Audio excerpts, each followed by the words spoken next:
moi je vous retrouve à la toute fin de cette vidéo pour vous parler d'un jeu qui m'a énormément marqué et qui peut-être vous a marqué également. Donc je vous laisse en compagnie du premier vidéaste et moi je vous dis à dans quelques minutes. Bonjour ou bonsoir à tous. Je suis Lunaire de la chaîne Lunaire ASMR. Dans un premier temps, je souhaitais remercier chaudement Dena de m'avoir proposé de participer et de m'avoir demandé de faire cette vidéo pour clôturer son super projet. J'espère que le placement du micro ne vous dérange pas, mais avec la configuration où je suis là, je n'ai pas eu trop le choix. Donc voilà. Lorsque Dena m'a demandé de choisir un jeu, j'ai eu beaucoup de mal à me décider car il y a une multitude de jeux et parce qu'il y a beaucoup de jeux moi-même que j'adore. Donc ça a été un petit peu compliqué de choisir. Mais j'ai finalement choisi mon âme sœur.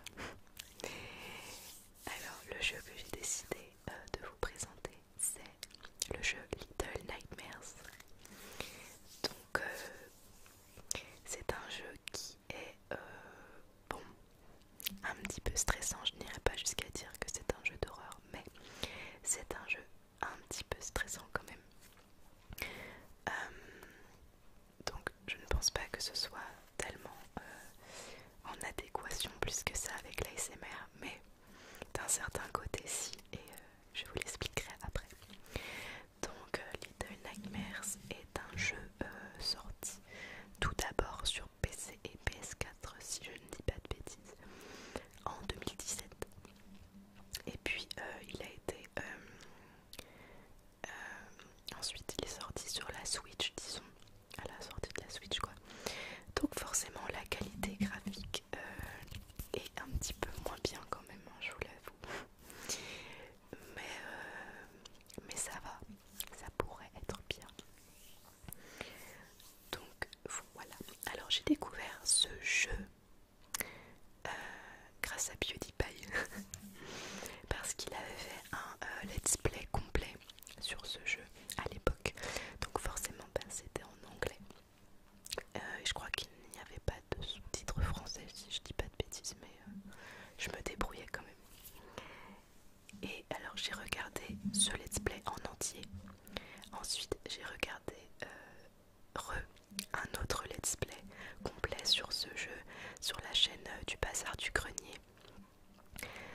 Ensuite j'ai regardé mon copain y jouer du début à la fin sur sa PS4 et finalement je l'ai acheté sur ma Switch. Mais je n'y joue pas vraiment parce que c'est un jeu stressant. Enfin voilà. Bref, trêve de bavardage, je vais vous expliquer quelques petites choses sur ce jeu.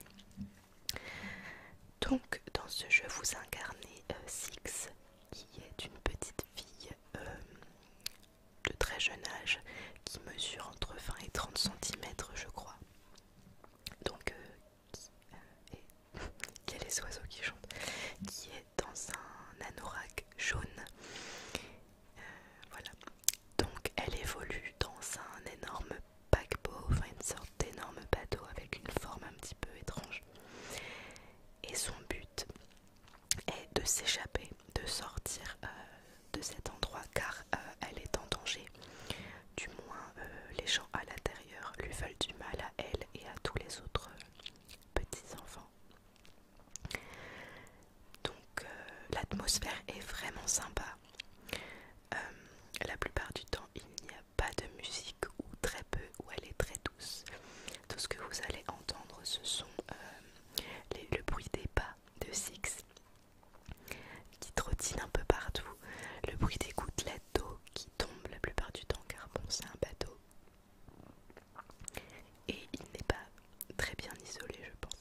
ce soit visuellement très sombre.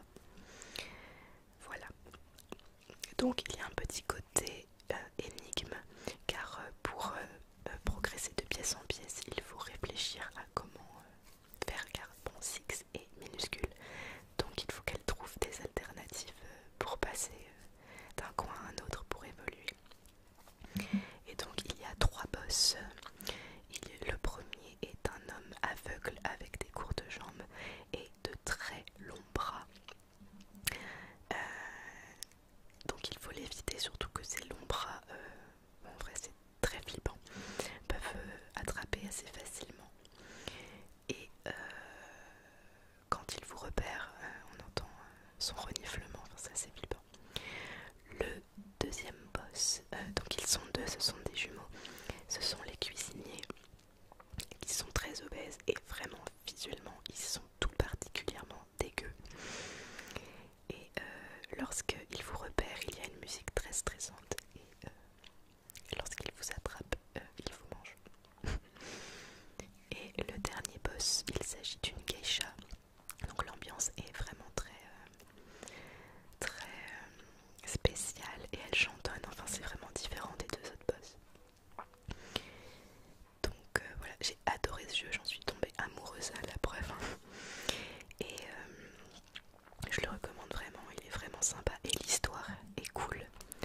Vraiment, même si bon, je vous la spoil pas du tout. Et chacun peut avoir son interprétation de la fin de ce jeu et de l'histoire. Ensuite, il existe 2 DLC. Donc perso, vu que j'ai acheté la version complète vraiment pour 34 € je crois sur le eShop, enfin le Nintendo Shop, ils sont avec les DLC aussi, donc les DLC qui sont vraiment très sympas.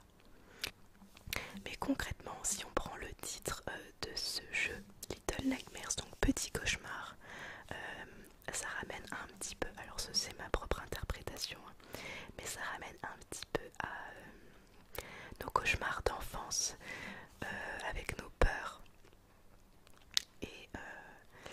Et cet aspect, je le trouve vraiment sympathique et je sais pas, je trouve que ce jeu a une atmosphère vraiment particulière et je le trouve vraiment incroyable.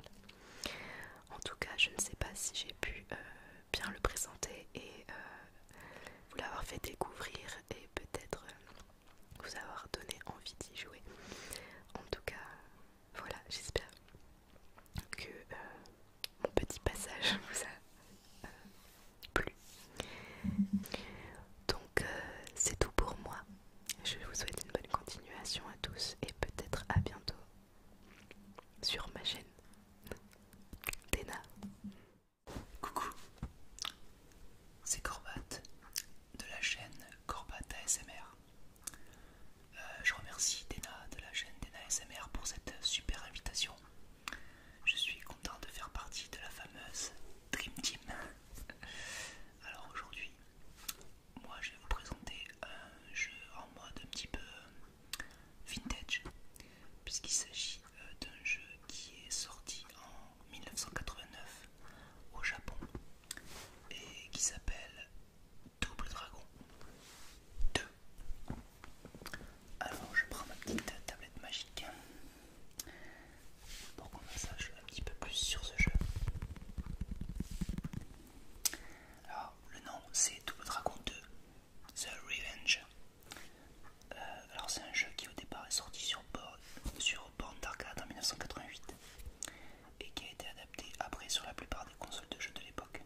l'échelle, vous voyez. Bonne utilisation de la 3D, de la 2D profondeur. Hop, tac, et mon coup de pied sauté magique. Bon, faut pas taper les femmes, mais là vous comprenez bien que c'est elle ou moi. Alors dans ce jeu, on avait même la possibilité de temps en temps de prendre certains instruments. Et donc c'était vraiment une très grosse avancée pour l'époque. De la même façon aussi que Tortue Ninja 2 qui avait été une grosse avancée avec de la 3D profondeur. Bah, on prend ça dans la tête, mec. Ah, il faut que je monte à l'échelle moi aussi. C'est parti. Hop. Alors, voilà. Bon, je suis mort directement. Bon, voilà, vous avez un bon petit aperçu de ce super jeu qui est Double Dragon. Ah, je crois qu'il faut que j'attende qu'ils viennent. Bon, je suis désolé. Je suis pas très doué. Ça doit être ici. Oh là là. Ah voilà, je vais juste vous montrer le fouet. Aïe aïe aïe aïe aïe. Donne-moi ce fouet. Voilà. Tiens. Ah, c'est pas un fouet d'ailleurs, c'est comme dans Kill Bill. Ah, mais j'ai pu l'utiliser qu'une fois.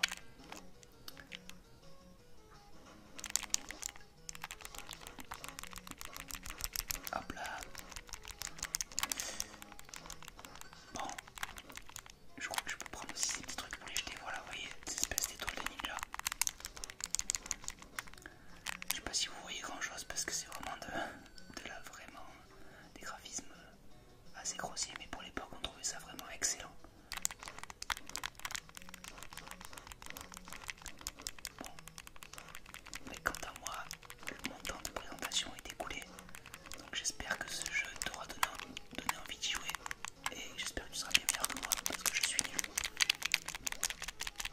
Donc je remercie encore Dena pour l'invitation, et j'espère que vous allez bien vous éclater avec cette vidéo et avec toutes les présentations de jeux qui, j'espère, seront du niveau de Double Dragon 2 The Revenge. A bientôt les amis, c'était Corbat en direct de la Switch. Ciao. Bien le bonsoir mes amis. Comment allez-vous? Aujourd'hui on se retrouve pour une petite vidéo particulière en compagnie, sur la chaîne de Dena ASMR. Donc déjà je te remercie chaleureusement. Et puis voilà, c'est un plaisir de participer dans une de tes vidéos. Donc je te remercie de m'avoir invité. Et aujourd'hui on va parler un petit peu de jeux vidéo, puisque je vais vous raconter un petit peu quelques anecdotes, on va dire, quelques beaux moments de ma jeunesse. Moi je suis encore jeune, mais c'est-à-dire de mon adolescence. Voilà, des jeux vraiment qui m'ont marqué. Et notamment, je vais vous dire 3 jeux, voilà, 3-4 jeux vraiment qui m'ont marqué. C'est les jeux où quasiment j'ai le plus joué. D'accord? Si vous ne connaissez pas, ce qui m'étonnerait, bon, je rigole. Donc, moi, c'est Wallfire ASMR. Et puis, je fais de l'ASMR. Voilà, mes amis. Alors, je vais vous parler en premier lieu. J'ai un jeu qui me vient à l'esprit comme ça. C'est peut-être le jeu durant mon enfance, enfin durant toute en tout cas ma vie, puisque petit aparté, je ne joue plus tellement aux jeux vidéo maintenant. Voilà, je suis encore jeune, hein, j'ai 20 ans, mais je ne joue plus trop aux jeux vidéo. Voilà, donc j'ai surtout des souvenirs quand j'étais plus jeune et surtout durant mon adolescence. Voilà, maintenant moi je joue plutôt à des jeux comme FIFA, vous voyez, entre potes, mais je joue peu à des jeux où il faut prendre peut-être plus de temps, il faut s'investir un peu plus, voilà. C'est un peu moins ça pour moi. Mais je joue tout le temps et j'aime toujours les jeux vidéo. Et donc, le jeu que je vais commencer. Alors ça va être le premier jeu que j'ai envie de vous parler. Ça va être un jeu qui m'a beaucoup marqué durant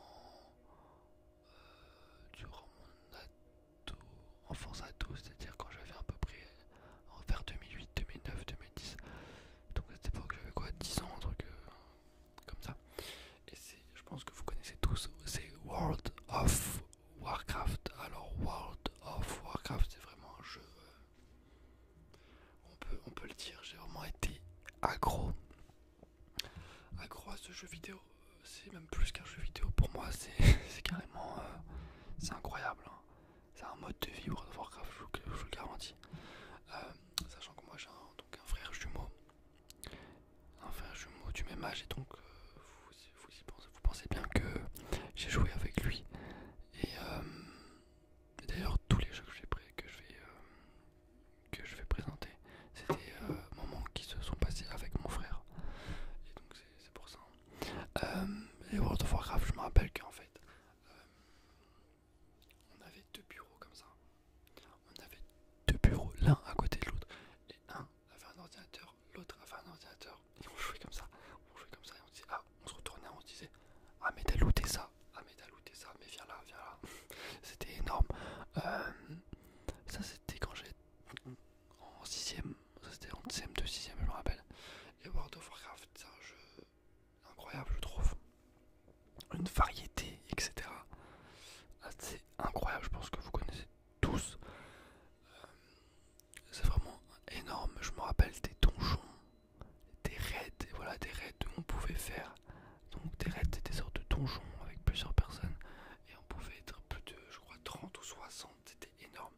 Et je me rappelle très bien. Donc moi j'avais 9-10 ans, j'avais une voix complètement aiguë, vous voyez. Mais moi ça me faisait pas peur. Moi je voulais je voulais je voulais diriger le donjon. Je voulais bien diriger tout ce qui se passait en fait. Et j'aimais bien donc diriger les raids et les donjons. Et donc je me rappelle qu'on avait un Discord. C'était pas Discord à l'époque, c'était TeamSpeak, voilà. TeamSpeak. Et puis je recrutais les gens comme ça. Mais sauf que les gens ils me prenaient pas au sérieux puisque j'avais une voix tellement aiguë. Je me disais alors on va faire attention, alors venez tous. Et que je commençais à m'énerver avec ma voix et tout. Les mecs ils ont dit putain mais le petit là il me fait chier. Et donc du coup voilà, ça me rajoute des souvenirs. Alors moi je me suis arrêté après The Lich King. J'ai pas continué après. Voilà. J'ai pas continué avec Pandaria, etc. Mais voilà, c'est vraiment ça. C'est je pense mon jeu qui m'a le plus marqué quasiment. Voilà, bon je vais continuer puisque là ça fait déjà 5 minutes. J'ai pas envie que ça fasse super long non plus. Mais alors mon deuxième jeu qui m'a marqué, c'est un jeu qui s'appelle, je pense que tout le monde connaît également, GTA San Andreas. Alors petite aparté, je suis désolé s'il y a un peu de son nuisible derrière, c'est la machine à laver. Voilà. Alors pardon, GTA San Andreas. Alors ça c'est un jeu énorme aussi. Petite anecdote, comment justement j'ai découvert ce jeu, puisqu'à l'époque j'étais pas sur internet, etc. Puisque encore pareil, hein, j'avais quoi, 10, 11 ans peut-être, même moins. Alors petite anecdote, j'étais en vacances donc avec ma famille et mon frère. Et à un moment donné, vous voyez, on trouve plus mon frère, on le trouve plus, on cherche et tout, on cherche. 30 minutes, 45 minutes, on commence à s'inquiéter, mais putain, mais c'est bon, il s'est fait kidnapper, il est où? On cherche et tout, on cherche. Et puis à un moment on se dit bon, on va aller à la cabane des animateurs, vous voyez, une cabane en gros, il y a tous les animateurs, en gros pour demander à que les pour demander une certaine voilà, qui puisse le recharger tout simplement, ou qui puisse avoir le gros truc là pour parler, voilà, le magnétophone ou je sais pas, pour qu'il parle, pour qu'on le retrouve quoi. Et donc je rentre dedans, et là on voit quoi? On voit donc mon frère en maillot de bain au milieu de 5-6 personnes avec la manette PlayStation 2 en train de jouer à GTA. Putain, j'arrive, je dis mais putain, on t'a cherché du foot et quoi. Et puis j'arrive, et là je le vois, il est en train de dégommer, il est en train de tuer tout le monde. Puisque c'était ça qui était bien dans GTA, c'est que c'était vraiment un défouloir, c'est ça que je kiffais en fait. Et c'était trop marrant quoi, j'arrivais, il était tout nuit, tu commences à tuer tout le monde et tout. C'est vraiment un kiff. Et depuis ce jour, j'ai directement acheté le jeu en rentrant chez moi. Et moi ce que je kiffais, je faisais même pas l'histoire principale, je le faisais pas. Moi ce que je kiffais avec mon frère, c'est qu'on allait sur jeuxvideo.com et on mettait on cherchait tous les codes de triche. Et puis on faisait enfin pas Y, c'était pas Y, qu'est-ce que je raconte, triangle, carré, R1, R2, R3, L3 pour voir les jetpacks et tout, les voitures. Et c'est ça qui nous faisait tellement kiffer. Et je me rappelle, on pouvait prendre pas des hôtels mais des maisons, des parkings. Je me rappelle, il y avait un parking sur la rive gauche, enfin la rive, qu'est-ce que je raconte, sur la plage et tout, je kiffais le prendre. Il y avait le BMX, les vélos, les trucs, c'était un pur bonheur.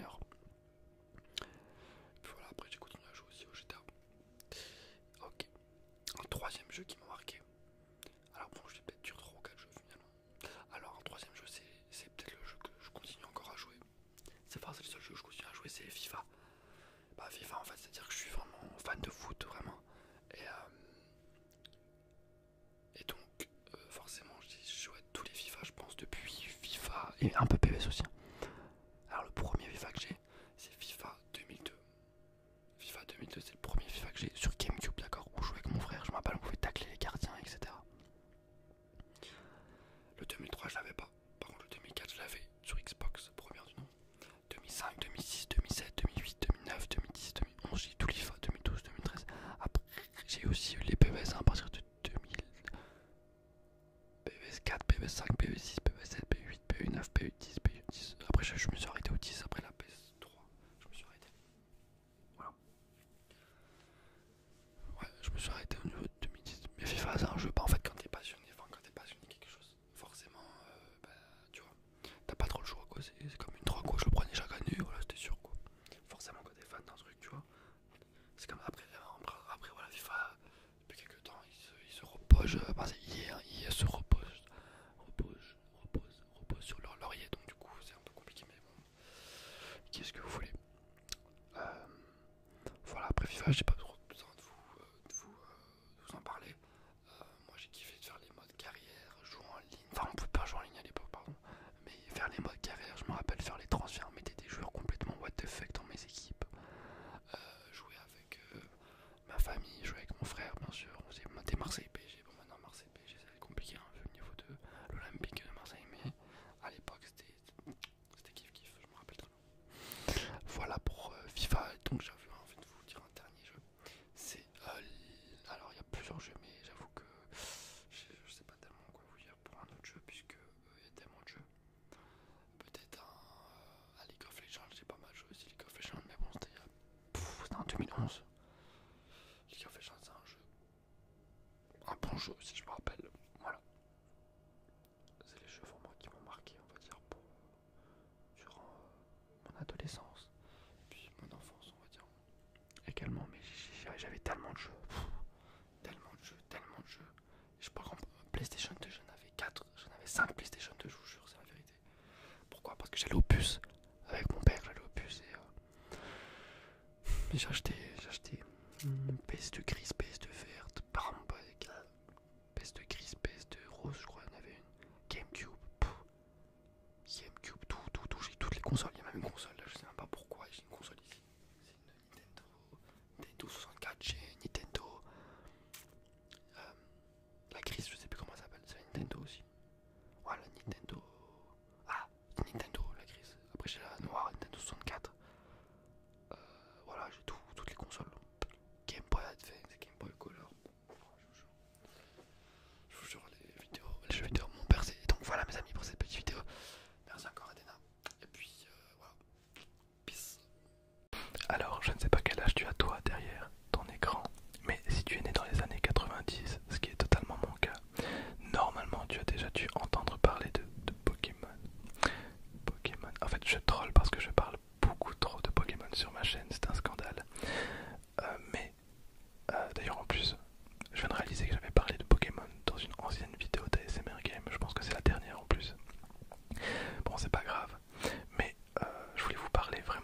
y avait beaucoup moins de choses. Quand j'avais 9 ans, voilà, généralement on allait jouer dehors, dans le jardin, et il y avait la console. Donc on avait beaucoup plus d'imagination que maintenant, j'imagine. Et je me rappelle encore, ce jeu était incroyable. Je me rappelle encore vraiment, pour vous dire à quel point ça m'a marqué, j'avais le choix entre Pokémon, Ruby ou Saphir. Ma petite sœur a choisi Ruby. Et dans la voiture, j'avais eu ma nouvelle Game Boy, donc c'était la Game Boy Advance, pour faire tourner ce jeu justement. J'étais tout fou. Et je m'amusais à lire le livret, tellement j'étais excité de jouer à ce jeu. Et je me rappelle encore quand on est rentré à la maison, mes parents s'étaient posés devant la télé, moi j'étais dans la cuisine en train de jouer à ce jeu. Je me rappelle encore, j'étais à la route, dans les toutes premières zones. Je sais pas si c'était la route 101 ou 1, je sais plus. Je pense que c'est la route 101. Mais où il y a les médiénas, enfin bref. Et je jouais dans la cuisine avec la lumière parce qu'il n'y avait pas de rétroéclairage sur la Game Boy Advance. Et je me rappelle encore de ça et c'était incroyable, j'avais veillé super tard. Et ce que je faisais, parce que on pouvait pas monter avec les consoles, donc on devait laisser les consoles en bas avant d'aller coucher. Et moi j'arrivais à filouter et je la prenais quand même. Sauf que comme il n'y avait pas de rétroéclairage et que je pouvais pas allumer la lumière de ma chambre, parce que sinon c'était trop grillé, je jouais avec la lumière du lampadaire qui était devant la maison. C'était vraiment incroyable. Je me souviens encore, il était quoi, facilement 23h, minuit, même plus, je sais plus, peut-être 2h du mat au final, je me rappelle plus exactement.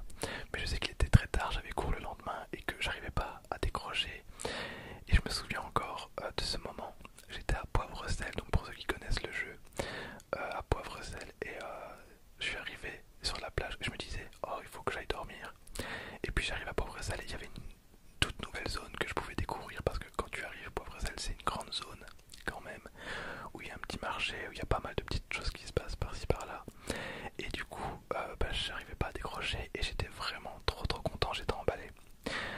Et c'est une des seules boîtes qu'il me reste, en tout cas dans cet état, ce qui est incroyable. J'ai aussi, plus ou moins dans le même état, c'est la Verfeuille, voilà. Donc le jeu, voilà, Game Boy Advance. Découvrez la magnifique région de Hoenn, un endroit placé sous le signe de l'amitié et des combats, où se côtoient les plus grands héros et de nouvelles teams mystérieuses fraîchement arrivées dans votre maison. Vous devez commencer votre entraînement de dresseur Pokémon. Qui sait quels dangers vous attendent? Il est maintenant temps de prendre vos affaires et de partir à la découverte de ce nouveau monde. Plus de 200 Pokémon apparaissent, dont 100 espèces nouvellement découvertes. Vous devez vous connecter en ligne et faire des échanges avec un ami possédant la version Ruby pour tous les attraper.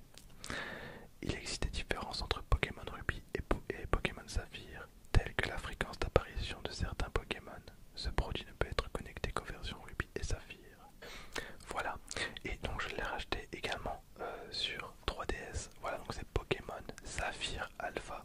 J'ai pas eu l'occasion de le faire, donc le réveil des pouvoirs antiques, c'est celui-là.